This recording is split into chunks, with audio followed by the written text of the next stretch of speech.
Bueno, estamos listos. Muy buenos días a todos los que están participando en el Global Forum. Este es un nuevo webinar en español y vamos a hablar de un tema clave que también tiene un impacto profundo que está dejando esta pandemia. Hace algunos días estamos con José Luis Chicoma, quien hace algunos días escribió, esta pandemia tiene efectos inmediatos y de largo plazo en nuestra comida y en quienes producen y distribuyen alimentos.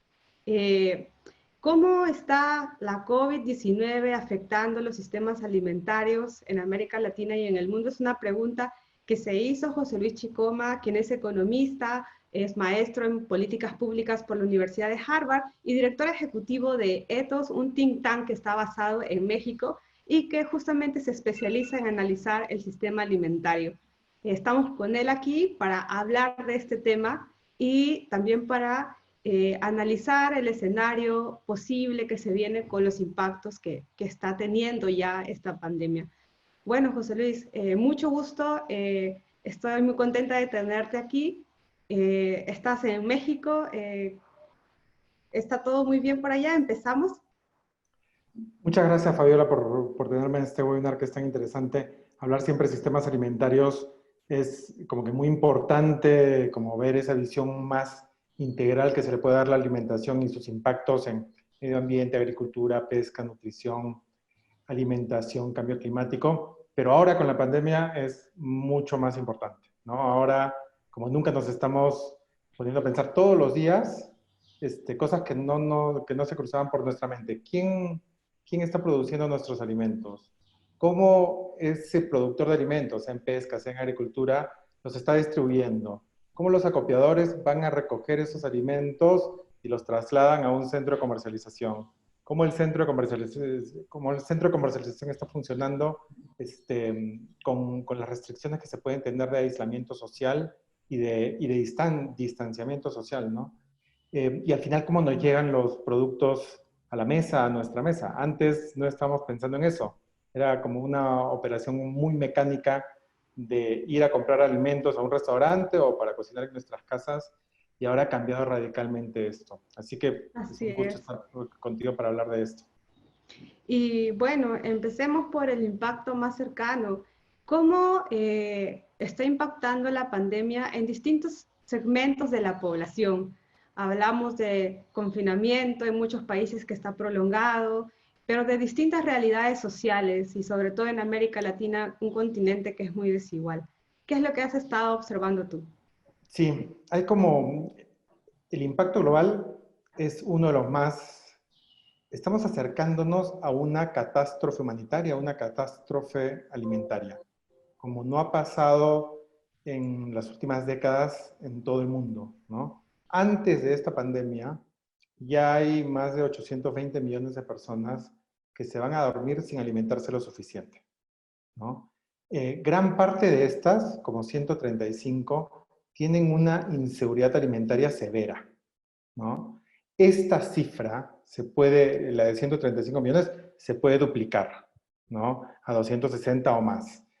Eh, Antes era mucho, esa cifra de seguridad alimentaria severa era mucho relacionado con crisis alimentarias relacionadas con conflictos, con cambio climático y con crisis económicas muy fuertes. Ahora la población que se puede ver afectada por la pandemia por la razón de crisis económicas va a ser mucho, mucho mayor, ¿no? Entonces, estamos hablando de que de 135 se puede duplicar, y esa cifra mayor de 820 que no comen lo suficiente, que sufren algún tipo de inseguridad alimentaria, también va a crecer muchísimo, ¿no? Y esto es algo que va a tener efectos duraderos y perecederos sobre estas personas, pero que también se podría evitar de alguna manera. Ahora, podemos analizar un poquito más todavía cómo afecta, cuáles son los mecanismos por los que afecta. Lo que tenemos ahora es y por los siguientes años, una recesión severa, ¿no? Económica. Entonces, mucha gente no va a tener los ingresos para poder alimentar a sus familias, alimentarse, ¿no? Entonces, eso es lo más claro. ¿Cómo empieza esa cadena de falta de ingresos? Empieza casi inmediatamente al día siguiente de la pandemia. o de los aislamientos o desde que empezaron las restricciones. Muchísimo viene por las industrias más afectadas, turismo, restaurantes, aviación, muchísimos pierden sus empleos, y otro en esas industrias directamente relacionadas y que cerraron por ahora y van a ser afectadas por mucho tiempo por las normas de distanciamiento social. Y por el otro lado, algo muy particular en el tema latinoamericano es la gran informalidad de la economía, ¿no? Entonces, estamos hablando de tasas que en México se calcula que son alrededor del 55% y similares en casi toda América Latina, un poco mayores en algunos países. Entonces, esta gente en el sector informal normalmente recibe sus ingresos día a día, ¿no? Entonces, y no hay vínculos de contratos, entonces pueden quedar sin trabajo de la noche a la mañana y se han quedado sin trabajo de la noche a la mañana. Entonces, en América Latina, por esta situación es mucho más fuerte. Ahora, ¿cómo atenderlos? No es tan fácil. Los gobiernos, particularmente en América Latina, son muy ineficientes a la hora de llegar a sus ciudadanos.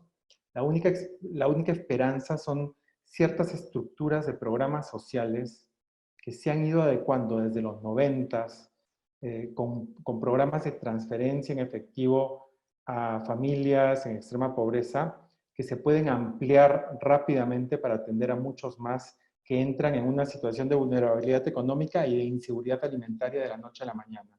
Entonces, sí hay un problema de gobierno y de gobernanza, de que los gobiernos locales, estatales y federales no son eficientes, son poco transparentes, en muchos casos corruptos, pero hay cierta esperanza en que hay una estructura social de estas transferencias de efectivo que puede ayudar a paliar esta situación, pero se tiene que hacer muchísimo más.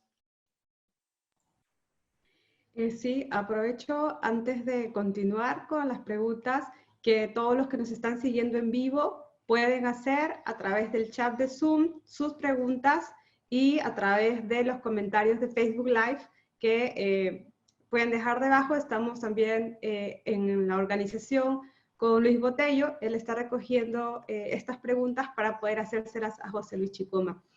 José Luis, has mencionado este impacto social y en particular a los grupos de la población que no están pudiendo cumplir algo que exige esta pandemia, que es quedarse en casa, porque si no, no tienen cómo cubrir su dieta del día, la comida del día. Y ahí es donde entran estos programas sociales necesarios que se tienen que adaptar a estas circunstancias. Varios países de América Latina se han evaluado medidas sociales, socioeconómicas, para ver de qué manera se cubre a la población mucho más vulnerable. Este es un problema que se resuelve solo con un bono o que se mejoran los programas sociales, o nos tiene que hacer pensar en readaptar todo, digamos, la estructura pública que hay para atender a segmentos de la población en una situación de tanta emergencia como puede ser una guerra o una pandemia, como lo has mencionado. Sí. Acá como que lo más importante es qué tan eficientemente el Estado puede responder con diferentes formas de apoyo. Uno que mencioné era el programa de transferencias de efectivo, que por las estructuras que tiene América Latina pueden funcionar rápido. Los otros programas depende de qué tanto el Estado ha estado haciendo previamente, porque adaptarse de la noche a la mañana para el Estado, para productores, para cadenas logísticas, es muy difícil y va a tomar unos meses.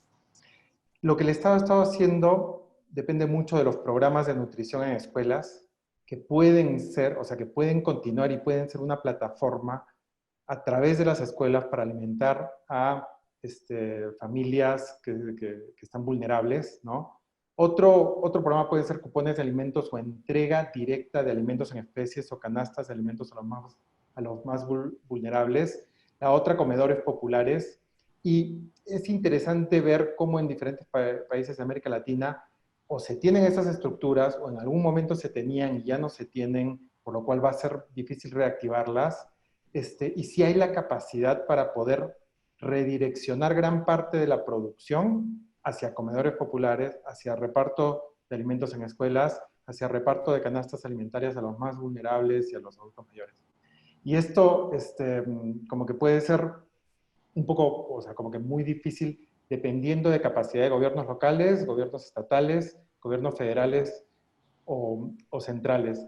Y acá lo interesante es que hay mucha gente en situación de vulnerabilidad, ¿no? Alimentaria, o de inseguridad alimentaria de la noche a la mañana, pero a la vez hay muchísima producción que no está encontrando los canales de producción. O sea, el campo no ha parado de producir, el mar no para de producir, pero los pescadores están dejando de ir a pescar porque no tienen cómo sacar sus productos, ¿no? Y los agricultores, por diferentes razones, una de las principales es que gran parte de los productos agrícolas van a grandes compradores, restaurantes, hoteles, escuelas y otros. En muchos de estos casos, cuando se cierran esas vías de comercialización, es bien difícil redireccionar la producción hacia los mercados más tradicionales, ¿no? Mucho tiene que ver con cosas logísticas con las cuales nunca habíamos pensado tanto, ¿no? Cómo se corta la carne, cómo se procesa la carne. Para grandes establecimientos son cortes mucho más grandes, o es el animal completo, ¿no? Cómo se, la harina, cómo se empaca, ¿no? Para establecimientos grandes nuevamente son sacos gigantes. Para nosotros son bolsas de 1 kilo, 2 kilos. Entonces, esos problemas de readaptar la paquetería y de buscar otros canales de comercialización, cuando hay tantas disrupciones en el medio, es un poco difícil y nos lleva a esa ironía. Se está produciendo, se está a veces echando los alimentos, sacrificando animales. En Sinaloa, los tomates que van principalmente a restaurantes de Estados Unidos, a restaurantes de comida rápida de Estados Unidos, venden muchos tomates de Sinaloa, del norte de México, del noroeste de México, y estos se están dando para alimentar a ganado, ¿no? En lugar de llegar a humanos hambrientos, ¿no? Entonces, son las ironías. Se está produciendo mucho, pero no se tiene cómo llegar a aquellos necesitados. Y no es tan fácil.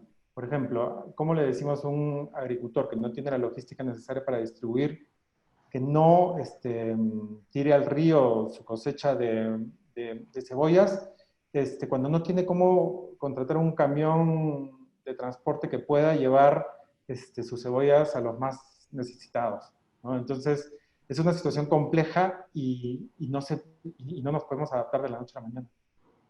Sí, para ahondar un poco en lo que ya has planteado de cadenas de producción alimentaria, antes de ver esto, cuando comentabas de la afectación o efectos en distintos segmentos de la población, muchos que están siguiendo este panel seguro recordarán la primera imagen de cuando nuestros estados, nuestros gobiernos declararon la cuarentena, eran compras de pánico, de insumos, de comida, de limpieza, todo lo que se podían llevar. Y eso también toca otro tema que ya has abordado, el tema del hambre, de la situación de mayor vulnerabilidad, pero luego de cómo se alteró nuestra dieta, porque la gente tiende a comprar bastantes más alimentos no perecibles, que son alimentos ultraprocesados para permanecer en casa.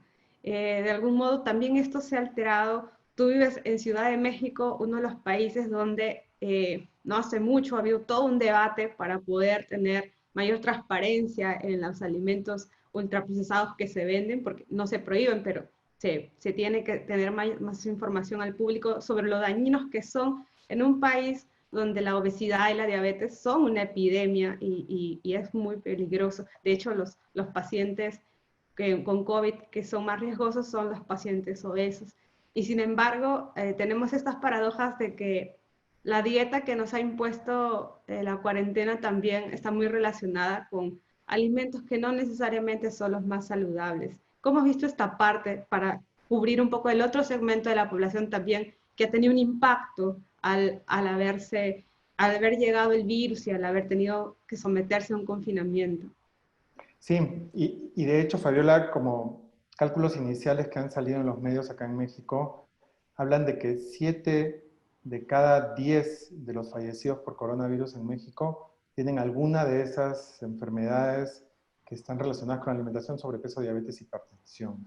Entonces, es un tema particular creo que para el futuro es algo que va a estar más importante en la agenda pública de lo que ya ha estado, el reducir la alimentación basada en ultraprocesados. En México, según cifras, las últimas cifras son aproximadamente del 2015, la población consume per cápita al año 212 kilogramos de productos ultraprocesados, que es algo impresionante. Está entre los top de América Latina, si no el top. Los análisis preliminares que hemos visto publicados dicen que sí ha aumentado el consumo de ultraprocesados y tiene muchas razones, son más fáciles de conseguir, tienen una larga vida y se pueden almacenar por mucho tiempo. También hay una situación como adictiva de confort con respecto a las grasas y el azúcar y la sal que brindan estos alimentos. Entonces, un poco como nuestra idea que vemos en algunas redes sobre es el momento de alimentarnos saludablemente y vamos a comer de manera más consciente, es algo que debería ser, pero es más como lujo de una élite. De hecho, para mí está directamente relacionado con un temor inicial a, a que podía la comida fresca de los vegetales y las frutas podía ser fuente de contagio. Hasta ahora no se ha probado nada al respecto y todo indica que son seguras, pero todavía existe ese temor, que inclusive aunque se lave, podría ser una fuente de contagio. Y lo otro es que ahí sí hay un problema en la cadena de suministro. ¿Qué pasa? Y van a haber más problemas en los siguientes meses. La agricultura en general es intensiva en mano de obra, ¿no? Particularmente ciertos productos, no necesariamente grandes commodities, que su cultivo y cosecha está muy mecanizado, arroz, maíz, trigo, sino frutas, otro tipo de frutas y hortalizas, sí requieren mucha gente en el campo. En este momento hay muchísimo temor con respecto a poner mucha gente en el campo, así como hay muchísimo temor con respecto a poner muchísima gente en lugares densos, en una planta de procesamiento de carne donde han habido muchos contagios en Estados Unidos. Entonces, ahí hay un problema ya. Ahora, si vamos transitando cómo sale del campo, donde ya el cultivo es intensivo en mano de obra de ciertas frutas y hortalizas, después muchos de estos productores son relativamente pequeños y requieren el contacto con los acopiadores, con los que van a recoger los alimentos, que van a muchísimos, que tienen contacto con muchísimos productores, con muchísimos agricultores y que a la vez tienen contacto con los comercializadores y con los mercados. Entonces, ahí hay una fuente de transmisión de contagio muy intensa por la cantidad de gente que está involucrada y la densidad de gente que está involucrada en todo este proceso. Y si llegamos al mercado, eso es todavía mucho más grave, ¿no? Los mercados, es muy difícil establecer cualquier norma de distanciamiento social en el mercado. Va un poco hasta contra la naturaleza del mercado. Se tiene que hacer, obviamente, pero va contra una estructura que ha sido establecida de interacción durante siglos, ¿no? Entonces, en el mercado ya es muy difícil y en América Latina es más difícil, dependemos más de los mercados de lo que creemos. ¿Por qué? Porque hay muchas, como, por un lado, costumbres culturales de ir al mercado cada día, cada 2 días, cada 3 días para comprar lo que está más barato y lo que está más fresco, pero a la vez esto está relacionado con lo que hablábamos al principio. La informalidad de la economía y la escasez de ingresos hacen que mucha gente siempre tenga esa costumbre, porque los ingresos que recibe son para alimentación y los gasta inmediatamente después que los recibe, y los recibe casi diariamente. Entonces, esto hace que muchas de las cuarentenas que han sido muy estrictas en América Latina, como en Perú, no hayan funcionado. En las últimas semanas se ha detectado, en algunos mercados se hicieron testeos entre 40 al 80, al casi 80% de los comerciantes estaban contagiados, muchos de ellos asintomáticos. ¿no? Entonces también toda esta cadena se convierte en una cadena también de contagios, ¿no? Entonces, encima los atractivos falsos de los ultraprocesados, a su capacidad de poder ser almacenados, también tienen el problema con los alimentos frescos, que son los vegetales, frutas que son saludables y que son un poco, van a ser un poco más difíciles de conseguir y actualmente lo son, ¿no? Sí. Y has mencionado ya varios impactos que hay en las cadenas de producción, pero ¿qué tipo dentro del rubro de la cadena de producción alimentaria y de la industria, eh, están sobreviviendo y otros que, como dijiste, han desaparecido, están desapareciendo porque básicamente lo que consumíamos estaba muy relacionado con restaurantes, y con el turismo? Eso tiene que readaptarse definitivamente. Si hay algo que no se va a activar en lo inmediato es el turismo. Y los restaurantes en países en América Latina, como por ejemplo también Perú, los restaurantes están empezando a ver formas de adaptación con el delivery, porque todavía no abren al público sus puertas. Y hay una complejidad muy grande por todos los requisitos sanitarios que se necesitan. Entonces, eso lleva también a que no todos, ese pequeño rubro que estaba en la formalidad, puedan continuar haciendo lo mismo que hacían antes. Y obliga a esta palabra que muchos están repitiendo, que es la readaptación, la reinvención en todos los sectores de la economía para sobrevivir a esta crisis y tú, como lo dijiste en tus primeras palabras del foro, a un desastre también humanitario en términos de alimentos. Eh, pero ¿cómo has visto que algunos productores están sobreviviendo y otros que han desaparecido? Si nos puedes dar más casos de eso. Sí, mencioné el caso de los tomates y la cadena de los tomates en el norte de México y la cadena de fast food, ¿no? De restaurantes de comida rápida en Estados Unidos, pero también, por ejemplo, esta es la época donde México alimenta a Estados Unidos con muchas cosechas de muchos productos, aguacate, tomate y otros, berries. Entonces, este, los compradores grandes de restaurantes, hoteles que han visto cortados han afectado directamente a casi todos los productores. El otro sector como que muy importante para esto, y en gran parte de América Latina y el mundo también es fundamental, es la pesca. Gran parte de las variedades de peces son consumidas principalmente en restaurantes. ¿Quién ha consumido una ostra o un ostión en casa? ¿No? Hay como una cuestión logística, pero también una falta de familiaridad, excepto en pueblos que son más costeros y pescadores, pero es muy difícil. Entonces, todas las cadenas de exportación y de venta de ostras, de langostas también están siendo afectadas. Yo me acuerdo de haber estado en un congreso de pesca sustentable a principios de febrero y ahí los pescadores comentaban que ya tenían problemas para vender sus langostas a Asia, que las exportaban, ¿no? Entonces, ya desde ahí era como una de las señales de lo que estaba por venir, ¿no? Si ya estaba pasando en Asia y el contagio iba a ser inevitable en todo el mundo, ya nos iba a tocar.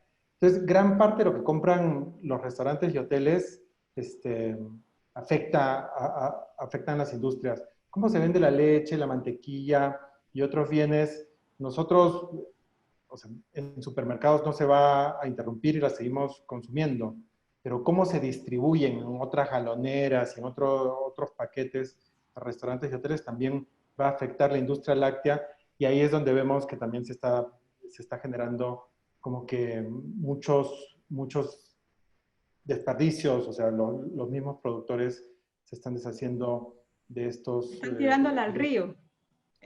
sí, exactamente, ¿no? Están tirando En el Perú, río. productores hostiados. Sí.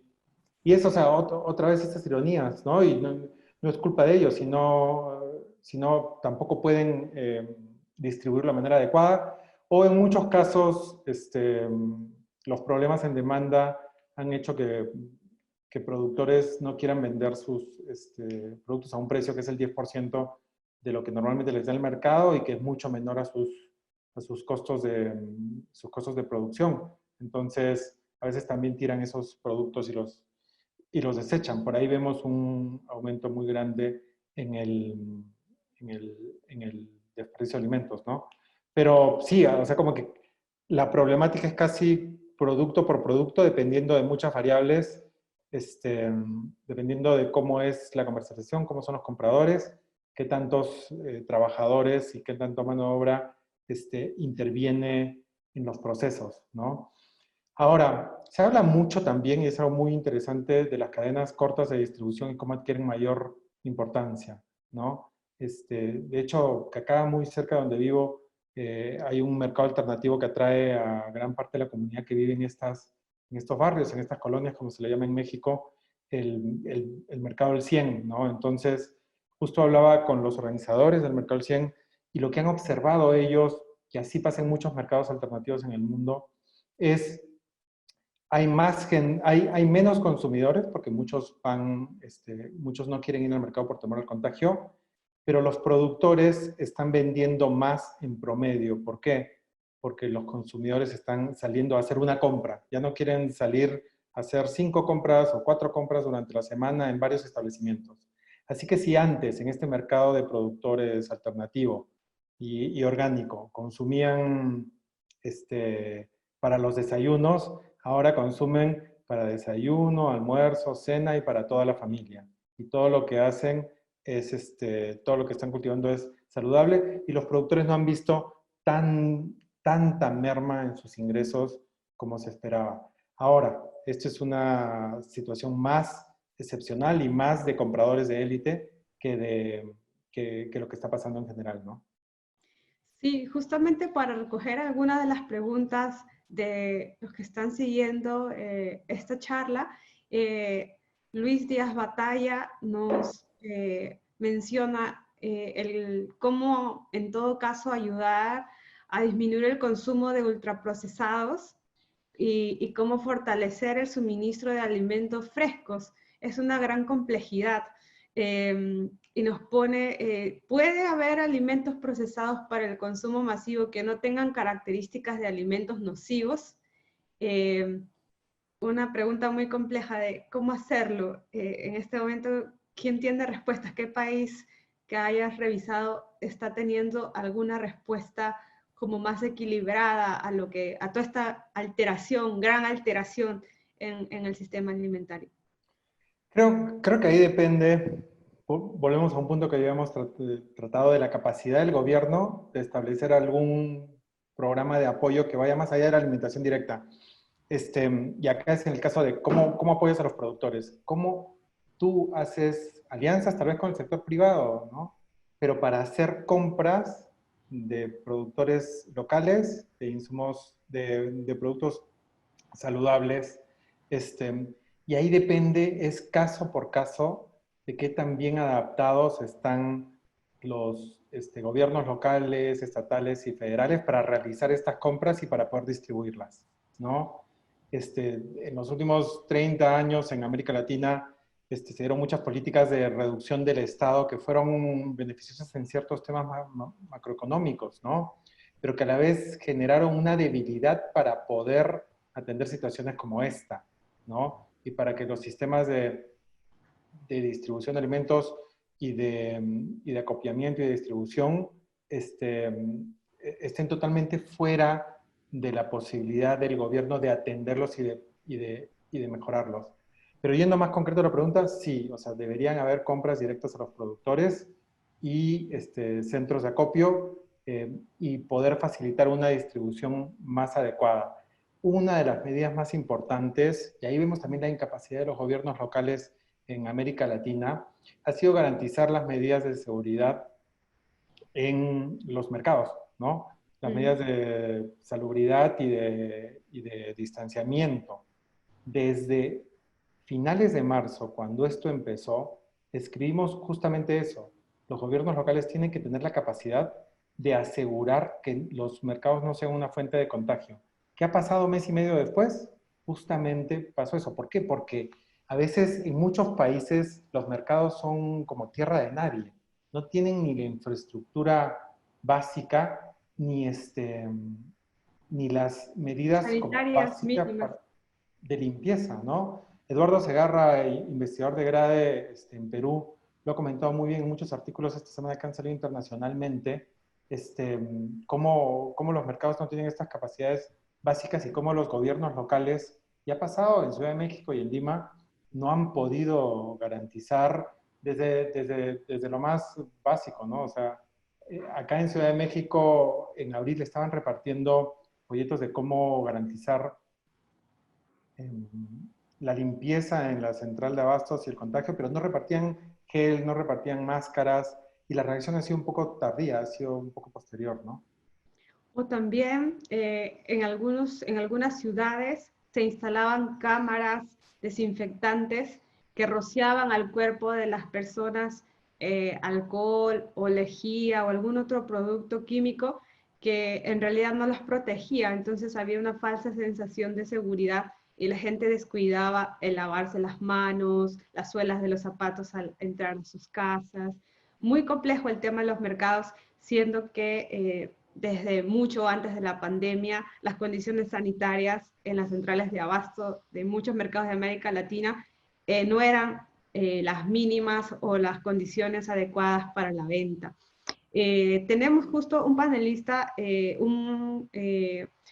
participante desde Chile, Sebastián Silva, que él nos habla de este rol asistencialista del Estado, que hace un par de días estallaron protestas por falta de alimentos en Santiago y el gobierno respondió con la promesa de entregar 2,5 millones de cajas de mercadería y un bono único de poco más de $60, además de represión policial. Y te pregunta cómo han respondido otros estados latinoamericanos.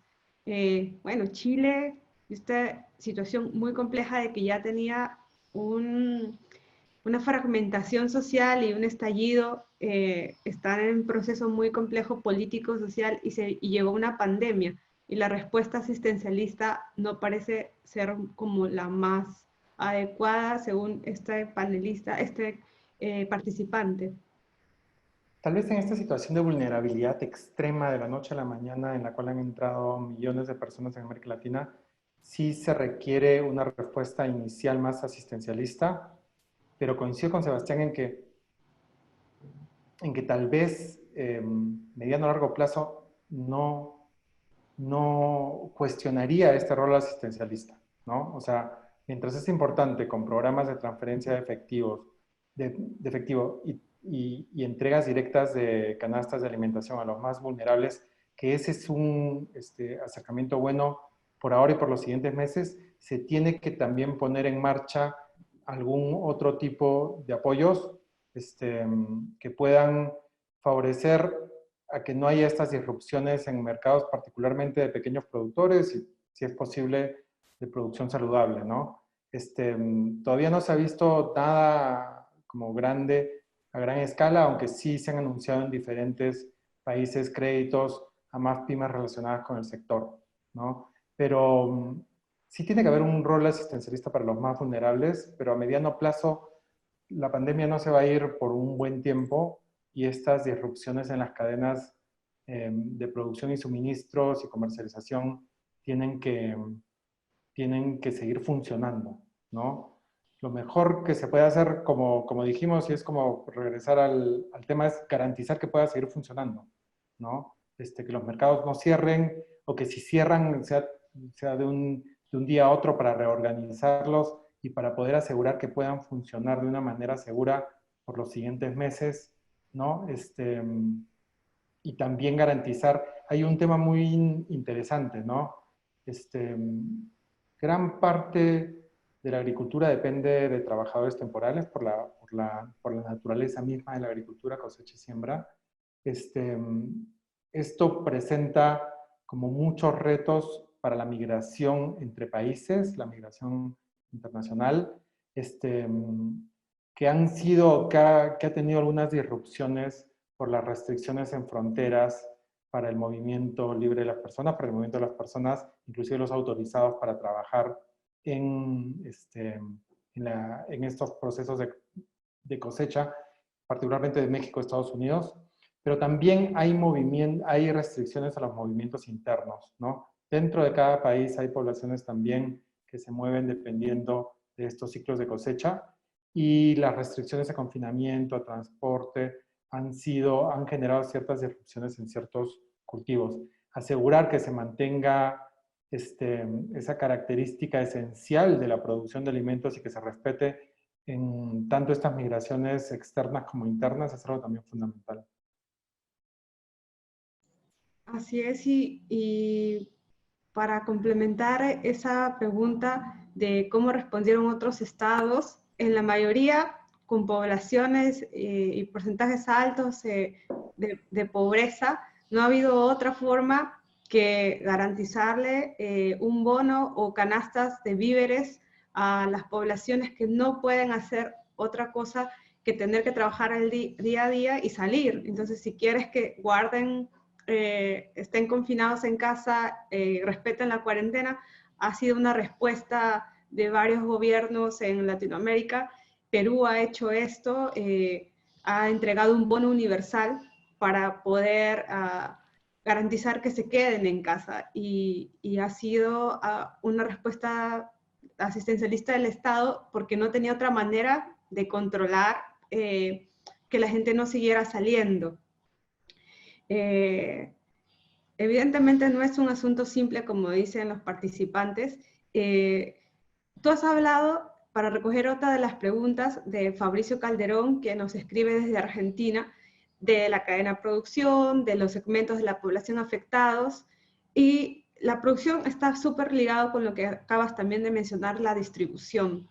En un mundo donde también nos habíamos acostumbrado a tener varios maneras de cómo nos llega la comida a la mesa, hay un segmento de, digamos, de todo el negocio de la comida y sobre todo la rápida, y negocios que también están floreciendo, surgiendo con estas cadenas de Globo, Rappi, pedidos que son como que los más reclamados por segmentos de la población que sí tienen acceso a poder cubrir sus alimentos de esa manera y que se reactiven los deliveries. Por ejemplo, hubo un debate muy fuerte en Perú, entiendo, estaban pidiendo que sean parte de actividades esenciales que no se detuvieran.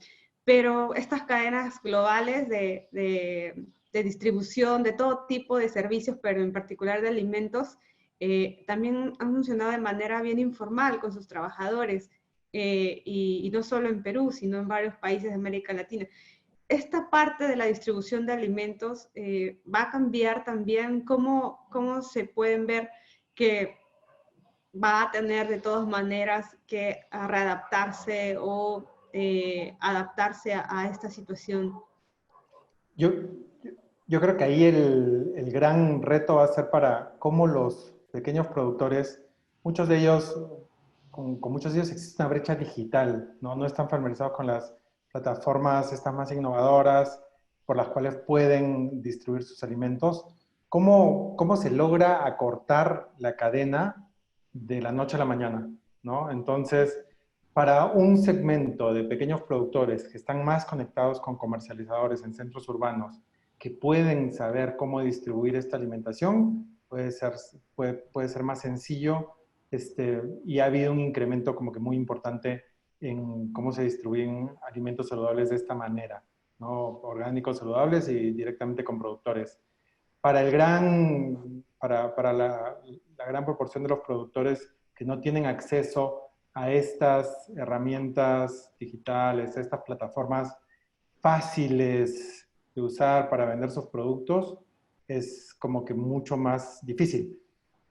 Yo insisto, las plataformas digitales y las entregas directas a domicilio pueden ser importantes en ciertos segmentos urbanos con ingresos medios altos y altos, este, así como nuevos espacios que son como que mercados temporales o ventas más dispersas que se pueden hacer en la esquina cuando se relajen en algunos países las normas de confinamiento.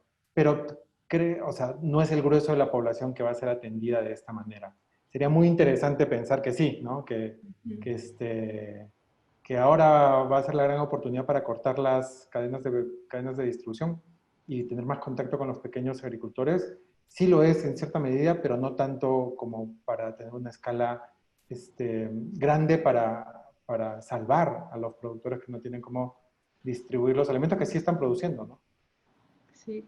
Y voy a aprovechar para recomendar un artículo que escribió José Luis Chicoma en Ethos. Les estoy poniendo el link a través del canal de Zoom y se los vamos a poner en Facebook también, donde nos hace una excelente recomendación de 15 lecturas que debemos conocer sobre los sistemas alimentarios y nos abre la cabeza sobre todos los impactos que hay y cómo tenemos que mirar este tema, porque no solo como comentaba al inicio de este webinar, dábamos por sentado que lo que teníamos en la mesa llegaba por generación espontánea, pero no era así, es mucho más complejo desde la cadena de producción, como estamos hablando, hasta lo que llega a nuestra mesa y cómo se han venido afectando todas estas actividades por una emergencia. Y las guerras y las pandemias nos cambian la dieta, nos cambian muchos de los hábitos que teníamos, nos obligan a cambiarlos en muchos casos,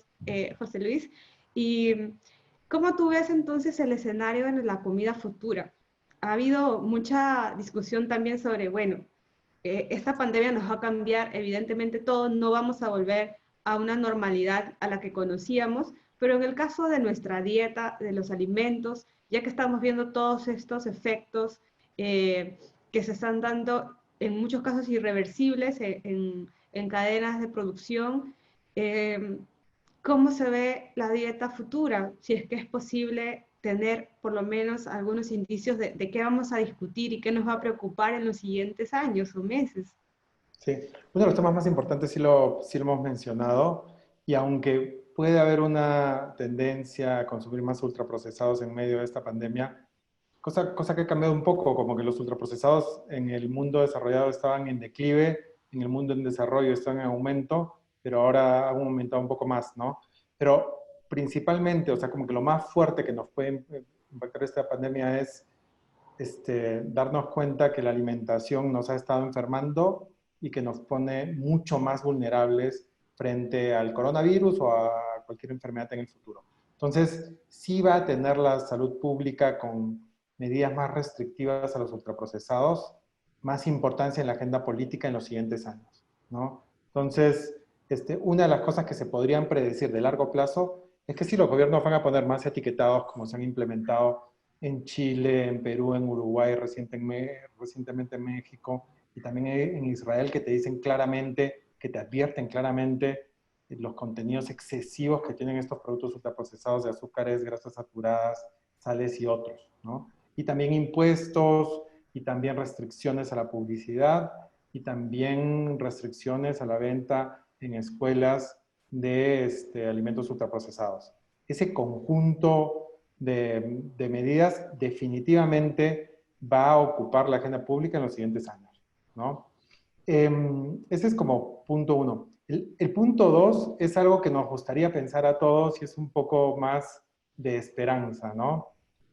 Sí, en general estamos un poco más vinculados con la cocina, así sea el lujo de cierta élite, pero va a haber más conciencia sobre lo que estamos comiendo ya en los consumidores, no solo por el temor a que si soy obeso, tengo diabetes o sobrepeso o hipertensión relacionada con la alimentación, soy más vulnerable, sino también porque estamos un poco más conectados, ¿no? Y yo quiero pensar que en el largo plazo eso es algo esperanzador. Y también en esa necesidad básica, ahora nos enfrentamos, tal vez por primera vez muchos en nuestras vidas, muchos de los que han estado en zonas de conflicto en el mundo no. Y en América Latina, la inseguridad alimentaria, la población que está en vulnerabilidad extrema, muchos de ellos en Venezuela, Honduras, Guatemala, Nicaragua, o temas de recesión económica severa o temas de cambio climático relacionado con la agricultura,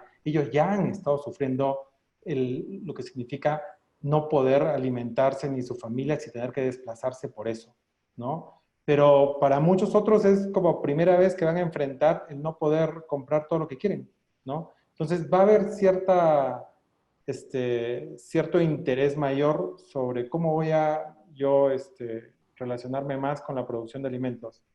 Sí, suena algo que solo puede ser atendido por una élite, pero gran parte de los efectos de la Segunda Guerra Mundial. Mundial era como muchas familias tenían sus huertos en pequeños espacios, al menos para proveerse algo de vegetales y cómo continuaron esa costumbre por décadas después, ¿no? Entonces, esta situación es un poco distinta, esperemos que en duración sea mucho menor, pero también va a haber una mayor conciencia de cómo se producen esos alimentos, mayor interés en producir en cadenas, en consumir de cadenas cortas directamente a los productores. Y sí, un mayor interés de cómo yo puedo apoyar el huerto urbano de mi barrio, o cómo yo puedo sembrar algo, ¿no? Para los que preguntaban dónde están las lecturas, he vuelto a poner el link en el Zoom, en el chat de Zoom. Estas 15 lecturas que nos recomienda José Luis, que hizo una selección, les recomiendo que sigan Netos si quieren conocer todo sobre sistemas alimentarios. José Luis es un experto en el tema y continuamente publica columnas de opinión en varios medios de comunicación. A quienes no lo conocían, pues aquí tienen una persona con quien tienen que hablar si van a escribir sobre este tema. Desde Facebook nos escribe Juan Camilo. Y él pregunta, José Luis, ¿con qué medidas y herramientas en la presente era de la comunicación digital interactiva se puede impulsar tu sugerencia de hacer más compras directas a los productores en América Latina? ¿A qué labs u otras alternativas colaborativas públicas o privadas se puede acceder en este mismo momento?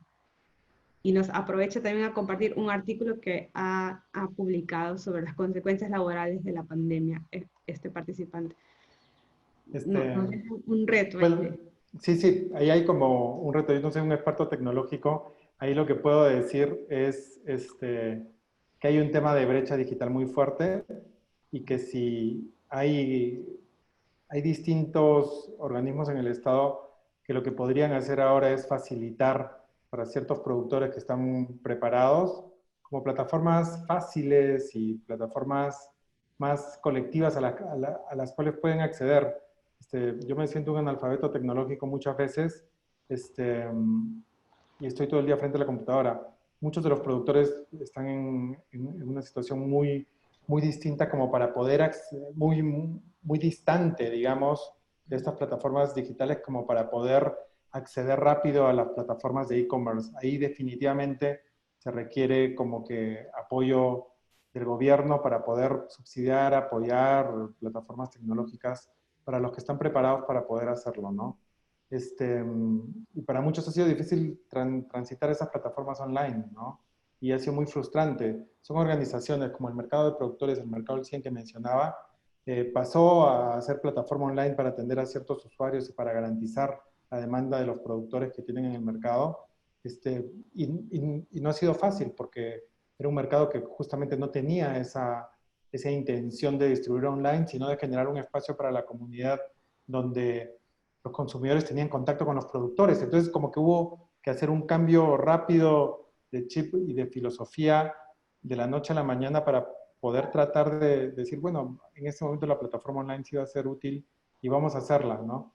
Y de hecho, he estado revisando algunas plataformas online, todas están como que hechas rápidamente, funcionan, pero requieren algo de paciencia también del usuario, ¿no? Entonces, va a haber un proceso como de reacomodo de mediano plazo y estas plataformas mejorarán en el mediano plazo, ¿no? Esperemos que sí.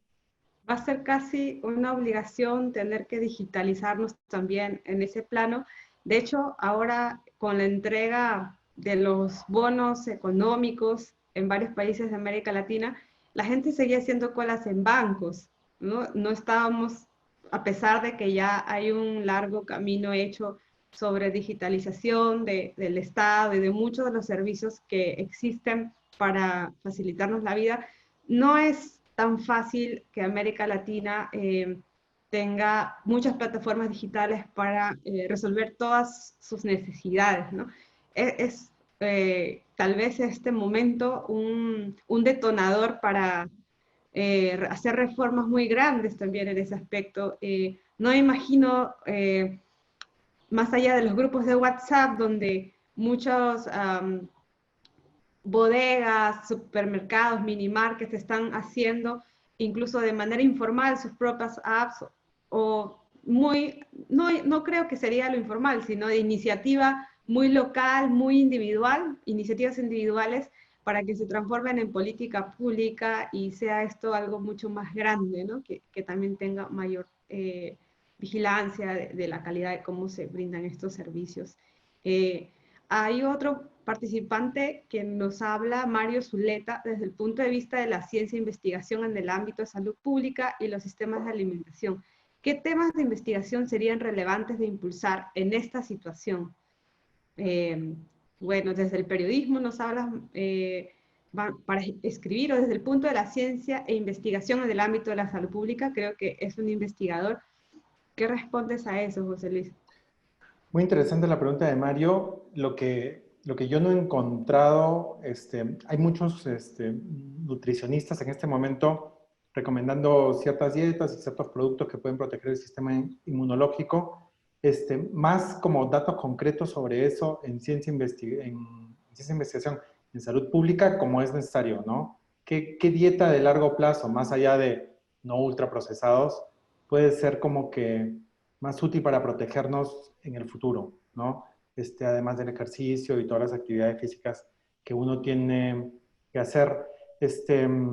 Por ahí creo que hay mucho que hacer. De ahí había otra pregunta de otro participante relacionada con lo que Mario menciona, que tiene que ver con ¿qué ultraprocesados podrían ser como saludables, no nocivos, ¿no? En general, no hay, casi todos están elaborados en un proceso en el cual hay muchos insumos que no son buenos para la salud y que tienen un exceso, pues, de sales, azúcares, grasas saturadas, grasas trans y otros, ¿no? Entonces, hacer una investigación sobre qué alimentos se podrían producir a una mayor escala y que tengan una vida larga en los anaqueles de los mercados y supermercados, pero que a la vez sean saludables y que a la vez no destruyan el planeta y no generen monocultivos en la agricultura, eso sería interesante, ¿no? Y hay iniciativas más de medianas y pequeñas empresas en América Latina de hacer snacks más saludables que se podrían escalar. Entonces, tienen cierto nivel de procesamiento, pero no tanto que los hace nocivos para la salud, ¿no? Entonces, hacer más investigación sobre eso sería interesante. ¿Cómo escalar producción de productos que no necesariamente van a ser perecederos y que a la vez puedan ser saludables? Aunque la mejor dieta es la dieta con alimentos frescos, frutas, nueces, poca carne, nada ultraprocesados, ¿no? Y aprovecho para recordar que en América Latina un debate que sigue en muchos países y que la pandemia ha postergado, pero que seguramente se va a tener que retomar, es la aprobación de las leyes de alimentación saludable. Y algo, un efecto inmediato que tiene solo transparentar lo que comemos en alimentos procesados, es que la industria nos dice que no puede bajarle la intensidad a esos productos e insumos que son la explosión de sabor en la lengua, el sal, el azúcar, grasas, pero una vez que transparentan lo que tienen sus productos y para querer competir y mostrar un producto más saludable, empiezan a bajar el índice de sal, de azúcar que tienen esos productos. Pasó en Chile, está pasando en Perú, porque no quieren usar obviamente estos octógonos negros que te dicen de buenas a primeras, no es bueno que te lleves eso a la boca. Y es muy complicado, sí, para los que no tienen otra opción que comprar, pero transparentar esa información ha ayudado mucho. Y esperamos, en esa parte esperanzadora que tú has dicho, que se retomen esos debates que se quedó postergada en Colombia, que en Brasil no tampoco prosperó. En México ha sido una batalla muy dura para avanzar en la transparencia en cuanto a los contenidos, a los insumos de los productos ultraprocesados y de las etiquetas básicamente la ley no solo se concentra en eso, pero es lo más visible para los consumidores. Eh, Nos preguntan también, bueno, es más un comentario, Alicia Madrid nos dice, en Europa también la tendencia en estos últimos meses ha sido comprar directamente al pequeño productor. A la gente se le ha hecho más fácil el comprar local y cocinar en casa. Esperemos que se mantenga esto post-corona, post-coronavirus. Bueno, creo que Europa ha tenido otros impactos. No sé cómo ves este escenario. ¿Has revisado información? Sí, sí, no, también hay como que es una situación muy distinta en términos de que hasta hay una costumbre de comprar más directamente de los productores, más mercados alternativos y cadenas cortas de distribución. Entonces, y con consumidores que tienen que tienen significativamente más ingresos que en América Latina en promedio, ¿no? Entonces, pero sí, coincido totalmente con Alicia en que debería ser uno de los resultados y que tal vez sí se pueden acomodar ciertas estructuras de grandes compradores y del Estado para poder garantizar estas compras directas a productores y promover tal vez más mercados alternativos que pueden empezar atendiendo un sector como más pequeño de la población, pero eventualmente se puede escalar, ¿no? Y También, por aprovecho. ejemplo, algo que quería agregar ahí es, así como hay estas compras más directas a los productores en agricultura, también se puede trasladar eso a la pesca, ¿no? Entonces, en este momento, dado que la pesca provee a muchos restaurantes en ciudades que no son pesqueras, ¿no? Podría ser una salida mucho más fácil para para apoyar a los pescadores, para que puedan seguir pescando y puedan seguir teniendo sustento, ¿no? Aprovecho a hacerte una pregunta que está entre los temas de las 15 lecturas que recomiendas en este artículo que publicaste. Eh, la comida futura, y tú decías hacia dónde va esta tendencia, la carne hecha en laboratorio, los productos transgénicos, ¿cómo, qué perspectiva tienen en un escenario en el cual muchos de los productos orgánicos no están pudiéndose desarrollar en las condiciones en las que veníamos haciéndolo? Sí. Uno de los principales contaminantes del planeta, como ustedes saben, eh, son las vacas, ¿no? Entonces es el metano que las vacas emiten y hacen que la agricultura contribuya, agricultura y ganadería, entre el 19 al 29% de toda la emisión de los gases de efecto invernadero. Entonces, cualquier medida que implique reducir nuestro consumo excesivo de carne, principalmente de res, es muy positiva para el planeta. Yo no iría a decir que no tenemos que consumir animales en muchas regiones en el mundo, particularmente donde hay más hambre y desnutrición, es una fuente de proteínas muy importante. Sin embargo, en otras regiones se consume muchísimo más de lo que se debería consumir. Lo que se debería consumir, según la comisión Eat Lancet, que sacó el reporte el año pasado, es como 100 gramos semanales de carne roja para tener un consumo saludable y sostenible con el planeta. Entonces, en ese sentido, la carne de laboratorio no es una mala opción en principio. Sin embargo, en gran parte la carne de laboratorio viene también, muchas están hechas, la carne vegetal, digamos, la que hay Impossible Burger y hay de laboratorio y hecha sobre plantas. La hecha sobre plantas que sabe a carne igual en gran parte está hecha con soya y esta soya es transgénica y la soya transgénica lo que está generando es deforestación en el Amazonas y en gran parte del mundo, monocultivos que destruyen la biodiversidad y son intensivas en uso de químicos, en fertilizantes, en herbicidas, en pesticidas que enferman a agricultores y probablemente nos están enfermando a nosotros. Entonces, para mí no es la solución para mí sería la solución migrar de un consumo de carne más basado en carne a un consumo más basado en vegetales, frutas, nueces y legumbres, ¿no? Este, pero frente al calentamiento global extremo que está generando la carne, es una alternativa un poco mejor, ¿no? Ahora, gran parte también ahora que vemos toda esta catástrofe alimentaria que puede haber por falta de alimentos a gran parte de la población y que ya antes de esta pandemia, como dije, más de 820 millones de personas se acuestan día a día sin tener suficientes alimentos, sin haber consumido lo suficiente. Pero a la vez, gran parte de los transgénicos se utilizan no para alimentar a personas, gran parte de los transgénicos se utilizan para alimentar a ganado, ¿no? Gran parte del maíz que se produce en México va destinado a alimentar ganado. Otra gran parte, como el 30% del maíz transgénico en Estados Unidos, que es el mayor productor de transgénicos de maíz. Aproximadamente el 30% del maíz transgénico que se produce en Estados Unidos va destinado a biocombustibles. Entonces estamos alimentando animales y alimentando carros, pero no estamos alimentando humanos hambrientos.